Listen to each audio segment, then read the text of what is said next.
A virtual currency or virtual money has been defined in 2012 by the European Central Bank as a type of unregulated, digital money, which is issued and usually controlled by its developers, and are used and accepted among the members of a specific virtual community. The Financial Crimes Enforcement Network, a bureau of the US Treasury, defined virtual currency in its guidance published in 2013. In 2014, the European Banking Authority defined virtual currency as a digital representation of value that is neither issued by a central bank or a public authority, nor necessarily attached to a fiat currency, but is accepted by natural or legal persons as a means of payment and can be transferred, stored or traded electronically. Definitions. In 2012, the European Central Bank defined virtual currency as a type of unregulated, digital money,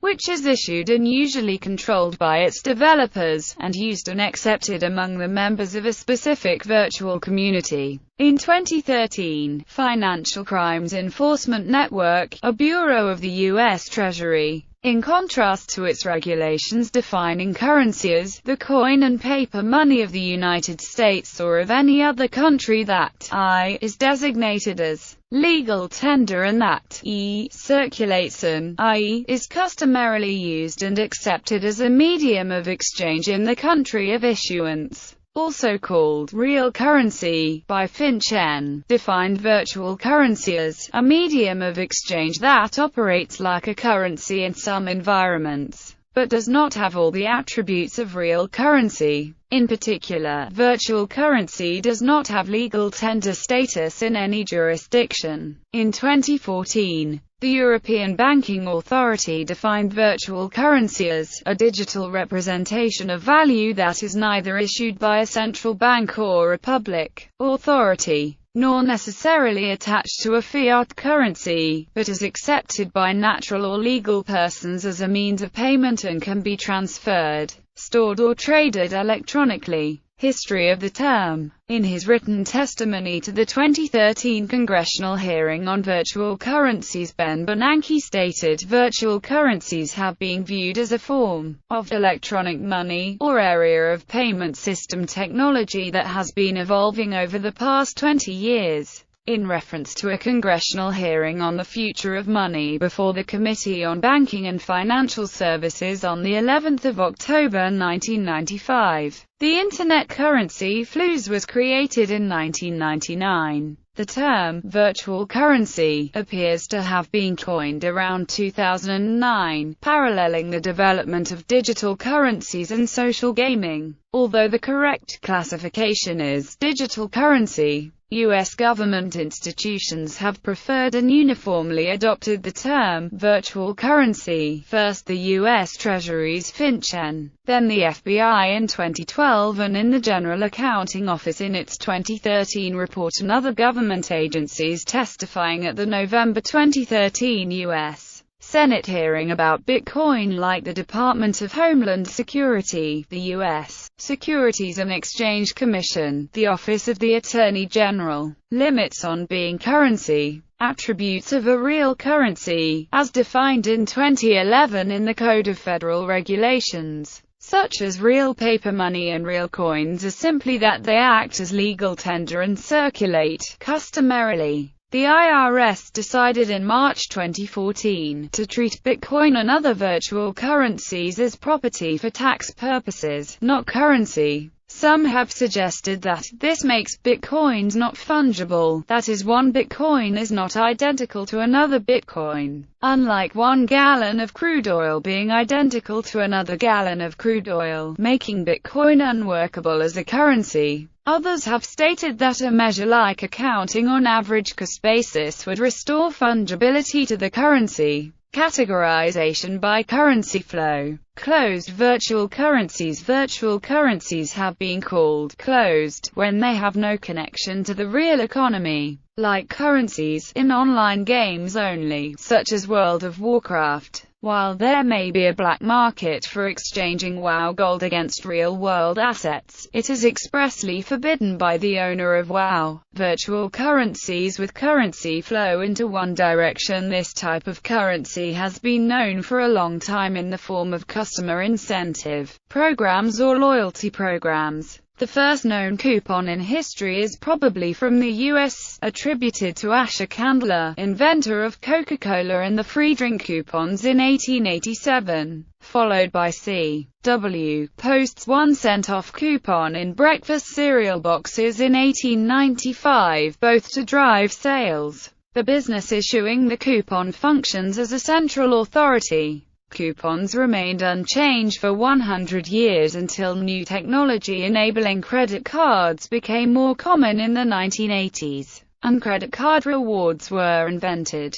The latest incarnation drives the increase of internet commerce, online services, development of online communities and games. Here virtual or game currency can be bought, but not exchanged back into real money. The virtual currency is akin to a coupon. Examples are frequent flyer programs by various airlines, Microsoft Points, Nintendo Points, Facebook Credits, Venn and Amazon Coin. Convertible virtual currencies. A virtual currency that can be bought with and sold back for legal tender is called a convertible currency. It can be centralized as Linden dollars, the online virtual currency of Second Life, or decentralized, as for example Bitcoin. Centralized versus decentralized virtual currencies. FinCEN defined centralized virtual currencies in 2013 as virtual currencies that have a centralized repository, similar to a central bank, and a central administrator. A decentralized currency was defined by the US Department of Treasury as a currency that has no central repository and no single administrator, and that persons may obtain by their own computing or manufacturing effort.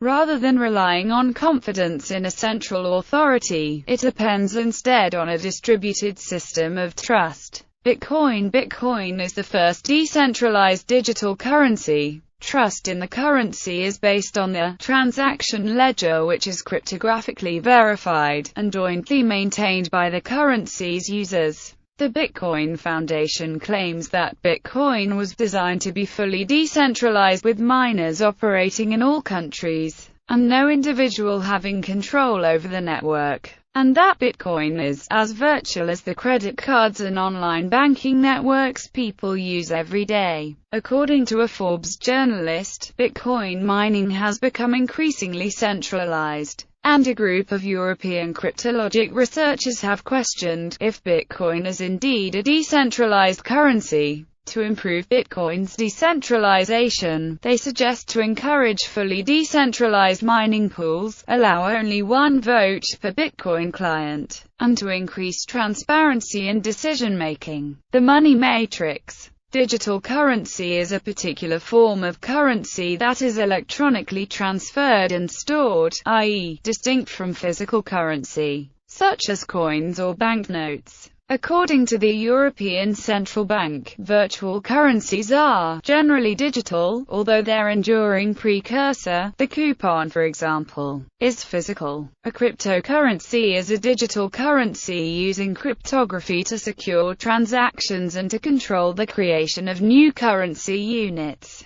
Since not all virtual currencies use cryptography, not all virtual currencies are cryptocurrencies. Cryptocurrencies are generally not legal tender. Ecuador is the first country attempting a government-run digital currency, no cryptocurrency, during the introductory phase from Christmas Eve 2014 until mid-February 2015. People can open accounts and change passwords. At the end of February 2015, transactions of electronic money will be possible. The cells with the blue background denote a virtual currency. Regulation. Virtual currencies pose challenges for central banks, financial regulators, departments or ministries of finance, as well as fiscal authorities and statistical authorities. Gareth Murphy, Central Bank of Ireland, described the regulatory challenges posed by virtual currencies as relating to economic statistics, monetary and exchange rate policy,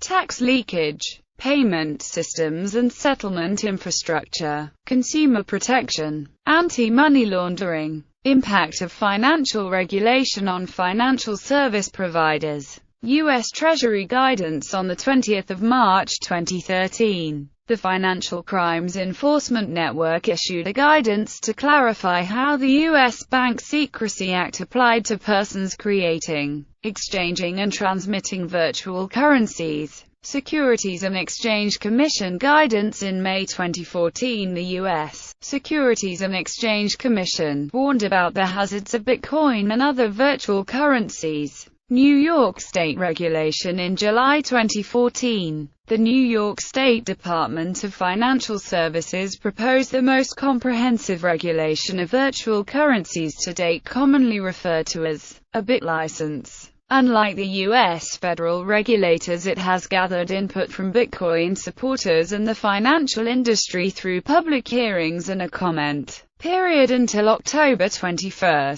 2014 to customize the rules. The proposal, per NYDFS press release, sought to strike an appropriate balance that helps protect consumers and root out illegal activity. It has been criticized by smaller companies to favor established institutions, and Chinese Bitcoin exchanges have complained that the rules are overly broad in its application outside the United States.